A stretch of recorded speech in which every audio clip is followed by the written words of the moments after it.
Hey everybody, what's going on? Fabian for Liberty, fabianforliberty.com. So many things that I want to touch on, but I'm going to cover something that you may have missed. Hasn't gotten really any play in the media whatsoever. I'll post a source and story down below. I really recommend you read it.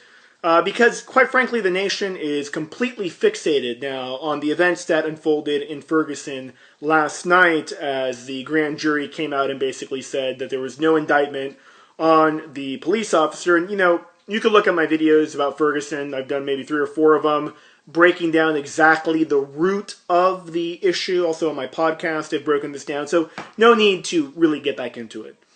But it's interesting that I posted on my Facebook page last night that the timing of the, to do this during prime time, to wait, the media was going totally crazy. It was like really the perfect setup by the corporate-run media to have the world and the United States just completely fixated on it. It's been all the talk today on talk radio and everywhere else, and rightfully so. I was, on Paul Begley's show today. I'll post that to my Facebook page as well. Did an hour with him, and we talked about Ferguson. We talked about the banker deaths that are taking place. Another banker has been killed today. I think that's the 50th or 52nd. And he reminded me that 3 months ago I was on his show. I think back then, like 20-something bankers were dead. And I said, look, I think there's going to be over 100 of them, and I'm not going to get into why I think I know that or why I may not know that, but that's just what I think. And sure enough, that's where it's going. So are there going to be more banker suicides? Of course. Are they being suicided? Of course not. They're being suicided, that's what's happening, but they're not committing suicide. I mean, it's so freaking obvious. But here's the point that I really want to break down. So last night, and again, the story's down below. I think it was Financial Times, no, it was London Telegraph, or talking about OPEC. Now, OPEC is getting ready to meet here soon in Vienna. That's where they meet once a year. Sometimes they meet a couple times a year, like if there's a big emergency, like after the '08 crash. And their OPEC is falling apart. Now, part of my global economic reset theory, which is becoming more of a factual thing every single day, is OPEC will fall apart, and it's going to play a big role in the demise of the dollar as the world reserve currency. Now, prices of oil have been completely plummeting.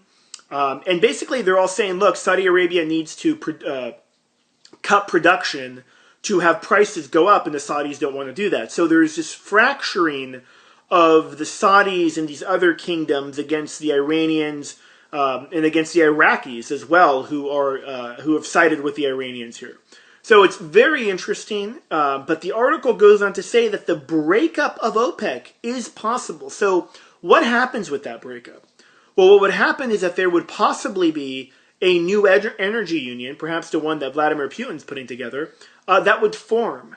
And whoever controls the maximum amount of resources could potentially be the one who can demand payment in whatever type of currency they want. Now, I wouldn't be, doing my job here, if you want to call it that, or I wouldn't be honest with you if I didn't tell you the truth is America has now surpassed the Saudis and the Russians as the number one, as having the number one most production of oil and natural gas.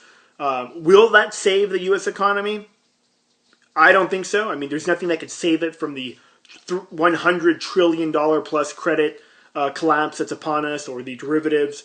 But it definitely helps, and it helps to preserve the world reserve currency, or as this petrodollar, if you will. So that's really interesting as well. But the breakup of OPEC, mark my words, will send shockwaves through the financial system, through the commodities and energy industry as well. And it's something big that I'm looking out for in 2015. I also would say that if OPEC does fall apart, that could be the flashpoint for the full-blown greater regional war, civil war of the Middle East that I've been also talking about for some time. It's clearly unfolding right now. The West is taking sides. The East is taking sides. I mean, it's on.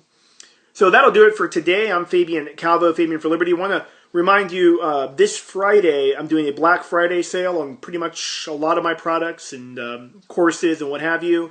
But you need to be opted in at fabiancalvo.me, fabiancalvo.me, or fabianforliberty.com. Either one. Sign up for our newsletter and our free reports, and you will get the notification with the special purchase page on Friday, Black Friday sale, Friday only. Maybe invest in something that'll actually help you instead of buying like a cheap Chinese crap that's probably going to last you a few months if you're lucky. Thanks for watching. I'm out.